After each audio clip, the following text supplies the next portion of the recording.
तर उद्याच्या मेळाव्याच्या पार्श्वभूमीवर वरळी डोम या ठिकाणी मोठ्या प्रमाणावर बॅनरबाजी करण्यात आली आहे। या बॅनरवर राज आणि उद्धव ठाकरे यांचे तसंच बाळासाहेब ठाकरेंचे एकत्रित फोटो लावण्यात आले आहेत।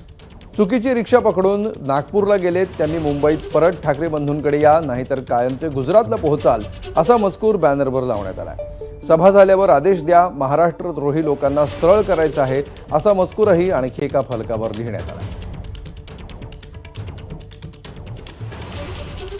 आणि याविषयी आपण अधिक माहिती घेऊया। आमचे प्रतिनिधी अजय माने सध्या आपल्या सोबत आहेत। अजय, काही तास आता खरं तर उरलेले आहेत।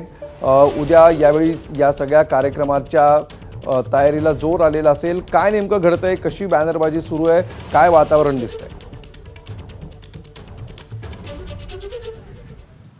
अमोल, मी सध्या वरळी डोमच्या बाहेरच्या परिसरातून हा संपूर्ण आढावा घेतोय।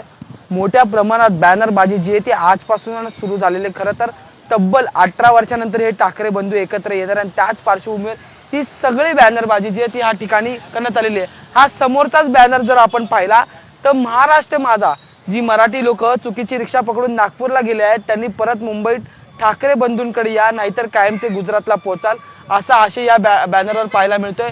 कमान आपण जर पाहिली तर आवाज मराठीचा, आपल्या मराठी जनांचे हार्दिक स्वागत, असे सुद्धा बॅनर जे ते या संपूर्ण ठिकाणी लावण्यात आलेले आपल्याला पाहायला मिळतात। असे अनेक बॅनर या ठिकाणी लावण्यात आलेले। पुढे जर आपण पाहिलं, या ठिकाणातून चौकात गेलो तर समोर बाळासाहेब ठाकरे, उद्धव ठाकरे आणि राज ठाकरेंना आशीर्वाद देतानाचा सुद्धा बॅनर जो आहे तो आपल्याला समोर पाहायला मिळतोय। मराठी एकजुटीचा विजय असो, आणि त्या ठिकाणी आपण जर पाहिलं तर बाळासाहेब ठाकरे, राज ठाकरे आणि उद्धव ठाकरे यांना आशीर्वाद देताना पाहायला मिळतात। त्याच्यानंतर हा आणखी एक बॅनर जर पाहिला तर महाराष्ट्रात मराठी आणि मराठीसाठी ठाकरेच, ठाकरे साहेब सभा झाल्यावर फक्त आदेश द्या, कोणकोणत्या मराठी महाराष्ट्रद्रोही लोकांनी सरळ करायचं आहे, आम्ही आदेशाची वाट पाहतो, असे सुद्धा बॅनर पाहायला मिळतात।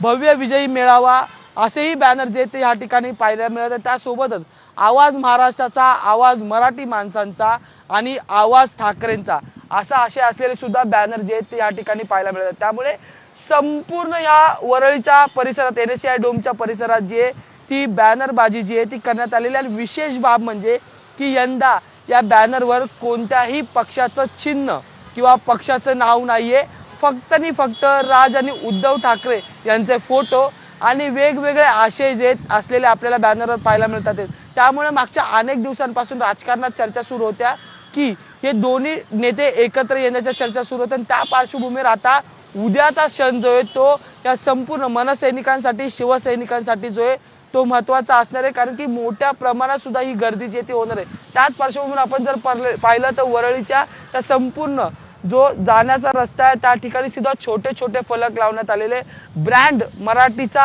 असे फलक जे ते या ठिकाणी आपल्याला पाहायला मिळतात। आणि त्याच्यावर सुद्धा उद्धव ठाकरे, राज ठाकरे, बाळासाहेब ठाकरे यांचेच फोटो पाहायला मिळतात। त्यामुळे इतर कुठलाही एजेंडा नसून तो फक्त आता या दोन्ही नेत्यांच्या एकत्र येण्याच्या पार्श्वभूमीवर ही कार्यकर्त्यांकडून, पदाधिकाऱ्यांकडून बॅनरबाजी जी आहे ती मोठ्या प्रमाणात केलेली आपल्याला पाहायला मिळते। अमोल, निश्चित धन्यवाद या सविस्तर माहितीबद्दल। पक्षाचे झेंडे नाही आहेत, मात्र चेहरे आहेत, दोन्ही ठाकरेंचे चेहरे आहेत आणि त्यांच्या सोबत काही ठिकाणी बाळासाहेबांचा फोटो देखील झळकताना दिसतोय। धन्यवाद अजय। पुढे जाऊया।